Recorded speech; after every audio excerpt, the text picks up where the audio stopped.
Ako po ay ordinaryo lang, kagaya ninyo. Ah, 75, 76, ganun lang yan. Hindi naman masyado ako nagmamadali kasi I finished my high school 7 years. Sabi ng nanay ko, Rodrigo, matapos ka kaya? High school, sabi ko, wala man tayong pagmadalaan dito sa buhay na to.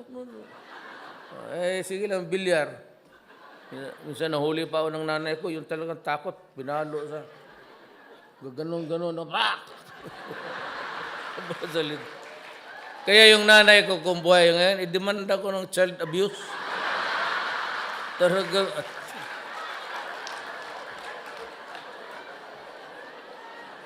tapos kayong mga Bisaya, alam ninyo yan, we have this colloquial term na hanggang pantalan ka lang. Di ba? Yung ayaw natin magtrabaho, mga kapatid yung mga lalaki, magalit yung tatay sabihin, ikaw, litsi ka, hanggang pantalan ka lang. Di ba? It's a colloquial or idiom developed along the years. Sabi ng tatay ko na, ikaw, tsikang anak ka, hanggang pantalan ka lang. Sabi ko, sige lang, basta bayaran lang ako sa kanakarga ko, okay lang. Pero sa totoo lang itong lahat na nakarito mga Artugadi, ito bilyonaryo na to. Huwag sabihin magnakaw pa ito. Bilyonaryo ito. College of Law pa kami. CEO na yan ng Delgado Shipping. Puro mayayaman. Yasay he is a professor sa Western Side sa Hawaii University. Pero sa awa ng Diyos, ito trabante ko ito lahat.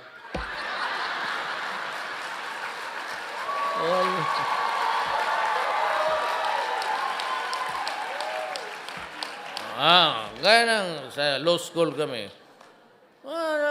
Classroom kami naman doon sa College of Law, magtinginan lang sa mata.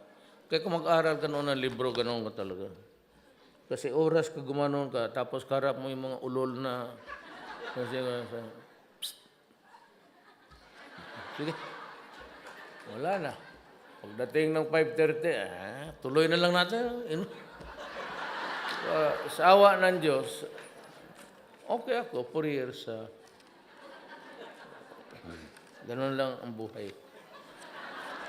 So, then, para inspirasyon.